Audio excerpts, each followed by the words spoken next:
अच्छा, चलिए एक सवाल से शुरू करते हैं। मान लीजिए जिंदगी की सबसे बड़ी लड़ाई ठीक सामने खड़ी है। एक तरफ आपका कर्तव्य है और दूसरी तरफ आपके अपने लोग। उस पल दिमाग में सबसे पहला ख्याल क्या आएगा?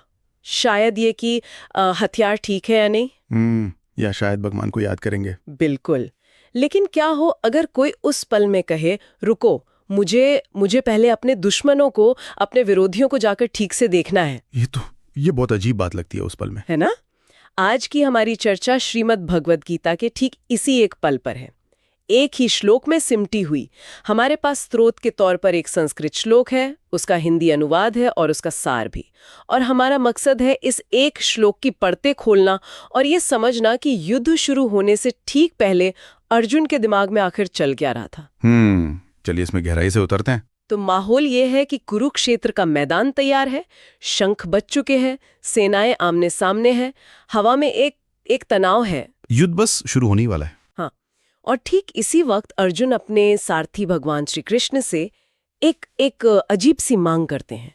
वो कहते हैं, मेरा रथ दोनों सेनाओं के बीच में ले चलो। अब सवाल ये उठता है कि क्यों? एक योद्धा के तौर पर तो उन्हें सबसे आगे होना चाहिए, लड़ने के लिए एकदम तैयार। इस बेहद जरूरी मौके पर ऐसी मांग क्यों? बिल्कुल, और यही बात इस पल को इतना खास बना देती है।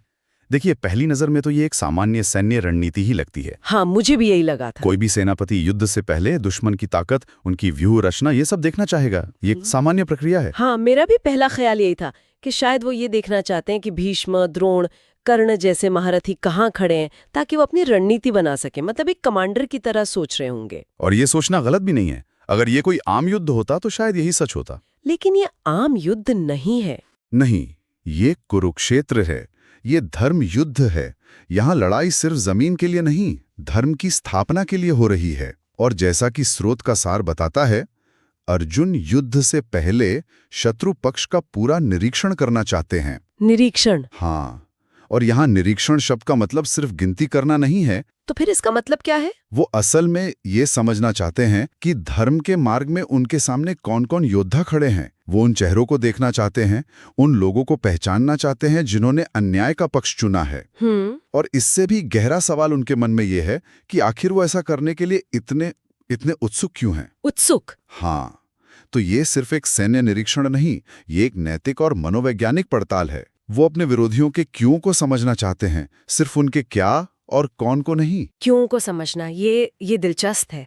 मतलब वो सिर्फ दुश्मन की ताकत नहीं, बल्कि उनकी नीयत को तौलना चाहते हैं। बिल्कुल, और ये बात तब और भी साफ हो जाती है जब हम अर्जुन की सोच की तुलना दुर्योधन से करते हैं। अच्छा। दुर्योधन के लिए पांडव सिर्फ दुश्मन हैं, रास्ते का कांटा। उसने कभी ये समझने की कोशिश नहीं की कि वो क्यों लड़ रहे हैं, उनके मन में क्या है। हाँ। लेकिन अर्जुन अपने विरोधियों को सिर्फ दुश्मन की तरह नहीं देख पा रहे हैं। वो उन्हें ऐसे लोगों की तरह देख रहे हैं जिन्होंने एक चुनाव किया है, एक फैसला लिया है, अधर्म के साथ खड़े होने का फैसला। और वो उस फैसले के पीछे की वजह को अपनी आंखों से देखना चाहते हैं। बिल्कुल। ठीक है, मैं अब इस नजरिए को समझ पा रही हूँ। ये सिर्फ यूएस वर्सेस डेम वाली लड़ाई नहीं है। अर्जुन के लिए ये ज्यादा व्यक्तिगत है। लेकिन क्या हमारे पास श्लोक के अंदर ही कोई ऐसा सबूत है जो इस बात को और पुख्ता करे? क्योंकि ये सब तो अभी तक हमारी व्याख्या है। बहुत अच्छा सवाल है, और इसका जवाब हमें मूल संस्कृत श्लोक में ही मिलता है। शब्दों में जो गहराई छिपी है वो कमाल की है। श्लोक कुछ इस तरह है। योत्स्यामा नान वेक्षे अहम ये एते अत्र समागतः धातराष्ट्रस्य दुर्धर्षा युद्धे प्रियचिकृषव। इसका मोटा मोटा अनुवाद तो यही है कि मैं उन योद्धाओं को देखना चाहती हूँ जो यहाँ धृतराष्ट्र के पुत्र का, मतलब दुर्योधन का प्रिय करने की इच्छा से युद्ध के लिए इकट्ठे हुए हैं। हाँ, और यहाँ जो आखिरी शब्द है वही इस पूरे श्लोक का और अर्जुन की पूरी सोच का केंद्र है। प्रियचिकृषव। प्रियचिकीर्षव सुनने में ही बहुत भारी शब्द है। इसका ठीक मतलब क्या है? अगर हम इसे तोड़ें तो बनता है प्रियम कर्तुम इच्छावन्तः, यानी प्रिय करने की इच्छा रखने वाले। प्रिय करने की इच्छा रखने वाले। इसका मतलब सिर्फ ये नहीं है कि वो दुर्योधन की तरफ से लड़ रहे हैं। इसका मतलब ये भी नहीं है कि वो सिर्फ अपना कर्तव्य निभा रहे हैं या किसी मजबूरी में हैं। तो फिर इसका सीधा मतलब है कि वो अपनी इच्छा से दुर्योधन को खुश करने के लिए, उसका भला करने के लिए लड़ रहे हैं। वो पूरे मन से, पूरे उत्साह के साथ अन्याय के पक्ष में खड़े हैं। ओहो। ये सिर्फ एक ड्यूटी नहीं है, ये एक सक्रिय इच्छा है, एक जुनून है। अच्छा, तो ये बात है। अब मुझे समझ आया। मतलब अर्जुन का सदमा सिर्फ ये देख कर नहीं है कि उनके अपने लोग सामने खड़े हैं, नहीं, बल्कि ये देखकर है कि उनके अपने लोग खुशी खुशी गलत का साथ दे रहे हैं। ये तो किसी धोखे से भी ज्यादा तकलीफदेह एहसास होगा। आपने बिल्कुल सही पकड़ा। बिल्कुल। अर्जुन यही देखकर हैरान है कि अन्याय के लिए लड़ने की भी इतनी तीव्र इच्छा किसी में कैसे हो सकती है। वो सिर्फ योद्धाओं के शरीर नहीं देख रहे, वो उनकी निष्ठा, उनकी प्रेरणा को देख रहे हैं। वो जानना चाहते हैं कि धर्म और अधर्म की इस लड़ाई में अधर्म के पक्ष में इतनी प्रबल इच्छा शक्ति, इतना जुनून कहाँ से आ रहा है। ये तो कुछ वैसा ही हुआ जैसे आज के दौर में किसी बड़ी बहस में आप सिर्फ ये नहीं जानना चाहते कि सामने वाला क्या मानता है, हाँ, बल्कि ये समझना चाहते हैं कि वो उस गलत बात को इतनी शिद्दत से, इतने जुनून से क्यों मानता है। जैसे कोई किसी बिल्कुल गलत आइडिया को पूरे जी जान से सपोर्ट कर रहा हो, आप हैरान हो जाते हैं कि ऐसी क्या वजह है। बिल्कुल सही उदाहरण है। ये ठीक वैसा ही है। अर्जुन विरोधी की विचारधारा की जड़ तक पहुंचना चाहते हैं, और उनकी यही इच्छा, यही निरीक्षण कहानी का रुख पूरी तरह से बदल देता है। कहानी का रुख कैसे बदल देता है? वो तो बस एक योद्धा के तौर पर अपनी जिज्ञासा शांत कर रहे थे। यहीं पर ये कहानी एक बाहरी युद्ध से एक आंतरिक युद्ध में बदल जाती है।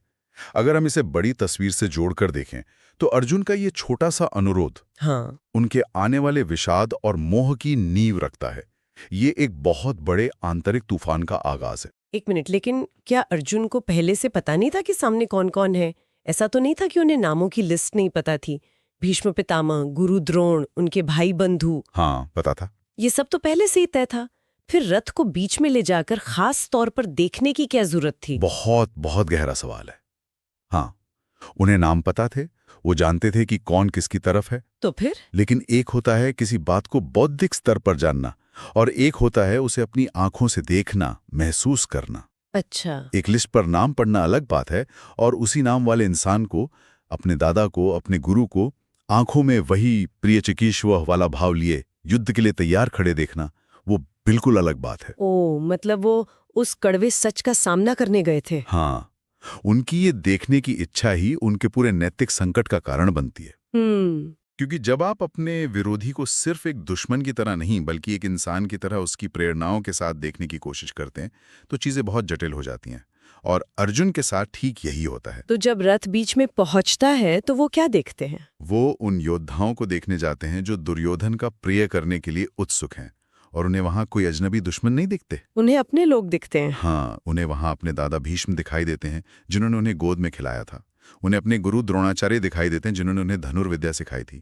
उन्हें अपने भाई बंधु और रिश्तेदार दिखाई देते हैं। और वो सिर्फ उन्हें खड़ा हुआ नहीं देखते। नहीं, वो उनमें दुर्योधन के लिए लड़ने का उत्साह देखते हैं। तो उनका निरीक्षण का इरादा उनके अपने लोगों को उस रूप में देखकर मोह और दुख में बदल जाता है। वो गए थे सवाल पूछने, और जवाब ने उन्हें ही अंदर से तोड़ दिया। बिल्कुल, वो गए थे ये देखने कि अन्याय के पक्ष में कौन खड़ा है, और उन्हें वहां वो लोग दिखे जिनसे उन्होंने धर्म सीखा था, जिनसे उन्होंने प्रेम पाया था। उनका ये एक छोटा सा अनुरोध एक बहुत बड़े आंतरिक संघर्ष की शुरुआत बन जाता है। यहीं से गीता का पहला अध्याय, अर्जुन विषाद योग, शुरू होता है। उनका गांडीव उनके हाथ से छूटने लगता है। हाँ, क्योंकि अब दुश्मन का कोई अजनबी चेहरा नहीं रहा, अब दुश्मन का चेहरा अपनों का है, और वो अपने खुशी खुशी अधर्म का साथ दे रहे हैं। ये एक दोहरा सदमा है। तो इन सब का क्या मतलब निकलता है? हमने देखा कि अर्जुन का रथ को बीच में ले जाने का अनुरोध सिर्फ एक सैन्य रणनीति नहीं थी, ये कोई मामूली जांच पड़ताल भी नहीं थी। नहीं, ये एक गहरा व्यक्तिगत और मनोवैज्ञानिक क्षण था। ये उन लोगों का सामना करने का एक प्रयास था जो अन्याय के पक्ष में खड़े थे, और ये समझने की कोशिश थी कि वे ऐसा क्यों कर रहे हैं, वो भी इतनी उत्सुकता से। बिल्कुल, और यही कोशिश, यही देखने की इच्छा उन्हें उनके जीवन के सबसे बड़े धर्म संकट में डाल देती है। एक पल में कुरुक्षेत्र का युद्ध का मैदान उनके मन का मैदान बन जाता है। ये श्लोक हमें आज के बारे में क्या सिखाता है? क्योंकि ये तो हजारों साल पुरानी बात है। ये आज भी उतना ही प्रासंगिक है, शायद पहले से भी ज्यादा।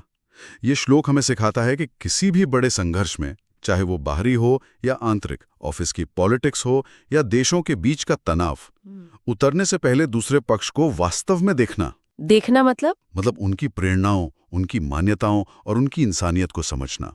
ये एक निर्णायक मोड़ हो सकता है। ये सब कुछ बदल सकता है। ये बात तो है। अक्सर हम किसी भी असहमति में सिर्फ अपनी बात साबित करने और जीतने पर ध्यान देते हैं। हम शायद ही कभी रुक के ये सोचते हैं कि सामने वाला जो कह रहा है वो क्यों कह रहा है। हाँ, उसके पीछे का डर या इच्छा क्या है। और अर्जुन ने वही कोशिश की। उन्होंने अपने विरोधियों को सिर्फ बाधाओं के रूप में नहीं देखा, बल्कि ऐसे लोगों के रूप में देखा जिन्होंने एक चुनाव किया था। और उस चुनाव को समझने की इच्छा ने ही उन्हें उनके सबसे बड़े सत्य के करीब पहुंचाया, जो गीता के ज्ञान के रूप में सामने आया।